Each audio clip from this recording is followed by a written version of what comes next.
Olá, meu nome é Rogério Andalaft e gostaria de falar um pouquinho com vocês sobre as condutas das arritmias na sala de emergência. Essa aula foi apresentada no Congresso Médico da Faculdade de Ciências Médicas de Santos, em comemoração aos 50 anos da universidade, do curso de medicina na universidade. Bom, inicialmente, para se entender o tratamento clínico, a gente precisa entender a doença que a gente está tratando, as causas removíveis, os distúrbios metabólicos envolvidos e os fármacos do tratamento. As arritmias, de grosso modo, se dividem em dois grandes grupos, as taquicardias e as bradicardias, sendo que as taquicardias podem nascer da parte de cima do coração, chamadas supraventriculares, ou abaixo da bifurcação do risco, chamado arritmias ventriculares. As bradicardias podem ser geradas por problemas na geração do impulso ou mesmo na condução do impulso.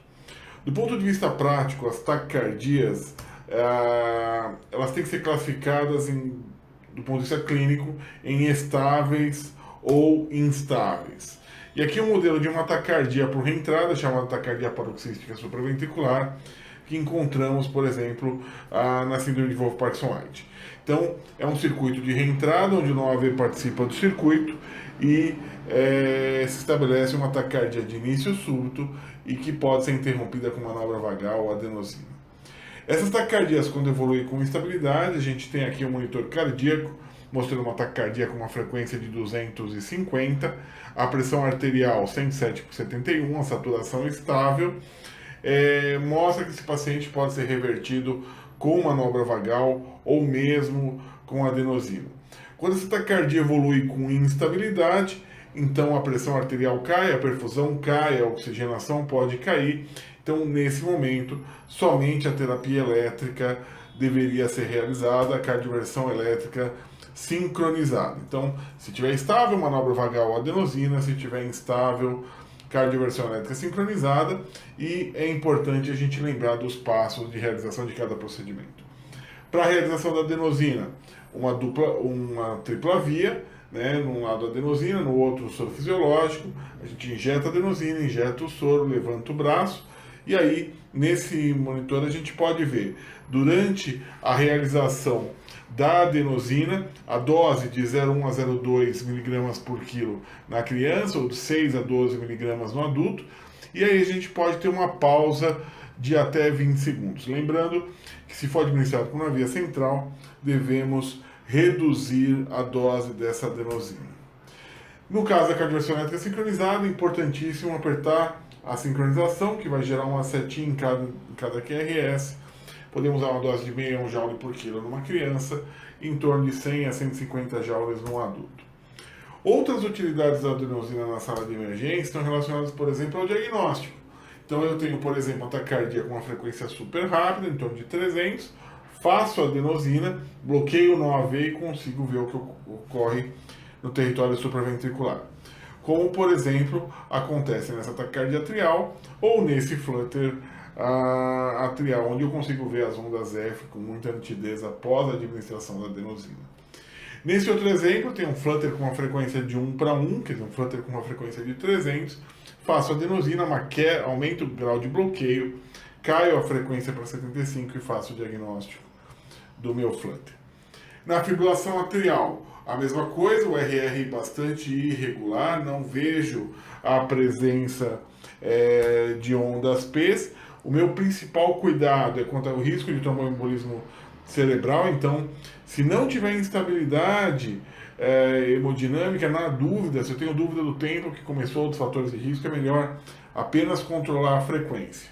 Lembrando, sempre dos cuidados fenômenos tromboembólicos, pacientes de alto risco, apenas controlar a frequência cardíaca.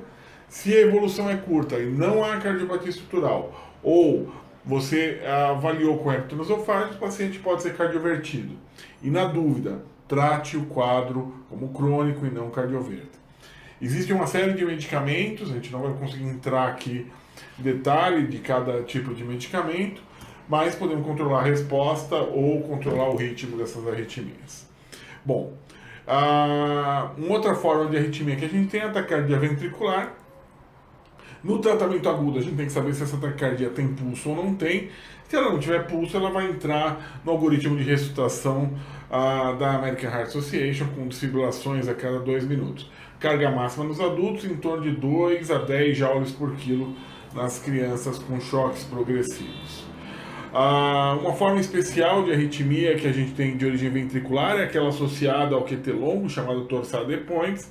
Lembrando que o torsades é uma arritmia autolimitada, ou que ela volta ao ritmo sinusal, ou ela degenera para a fibrilação ventricular. Nesse monitor a gente vê o torsades se estabelecendo e voltando ao ritmo sinusal. Lembrando que torsades é tratado com sulfato de magnésio com eficácia muito grande. Do ponto de vista de tratamento das arritmias ventriculares com pulso, também a gente precisa saber se ela é estável ou instável para determinar qual a manobra. Então, aqui nesse quadro a gente consegue ver uma taquicardia ventricular estável hemodinamicamente. Observe a pressão arterial mantida, a saturação mantida, apesar da frequência alta numa taquicardia de QRS largo. Esse paciente vai deteriorando, você já observa uma queda da pressão arterial e essa taquicardia ventricular evoluindo com instabilidade hemodinâmica. Agora sim, não há mais espaço para a manobra vagal ou adenosina, ou mesmo para a amiodarona ou para o cainamida. É necessário a cardioversão elétrica sincronizada desse paciente. E aí, lembrando que esse paciente vai ser tratado depois, posteriormente, com algum fármaco antiarrítmico. Os fármacos visam basicamente aumentar o período refratário para que um novo batimento não gere uma taquicardia. Lembrando que algumas vezes eu faço adenosina numa taquicardia ventricular hemodinamicamente estável e eu posso manter esse paciente depois somente com beta-bloqueador ou um bloqueador de canal de cálcio. Nesse modelo aqui, a ação da amiodarona, um dos fármacos mais utilizados nas taquicardias ventriculares, a gente observa o seu efeito colateral, que é o prolongamento do intervalo QT, e a gente observa ele como um bloqueador de canal de potássio, atuando basicamente na fase 3. Quando eu estou do outro braço das arritmias, falando das bradicardias, também tenho que saber se ela está estável ou instável. Nesse paciente, um bloqueio ato-ventricular total, frequência muito baixa, pressão arterial muito baixa, esse paciente pode ser tratado com marcapasso transcutâneo. E aí, estimulado, a gente vai ter a melhora dos parâmetros hemodinâmicos. Se eu não tenho marcapasso, posso lançar mão de algumas outras opções, atropina, adrenalina, isoproterenol ou mesmo a dopamina.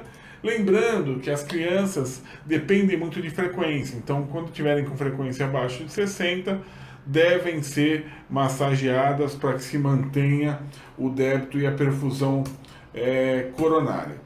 Então, para concluir, a gente tem que conhecer o que a gente está tratando, tratar todas as causas removíveis, tratar os distúrbios metabólicos e conhecer os fármacos e o arsenal que a gente tem na sala de emergência para poder ter uma terapia adequada.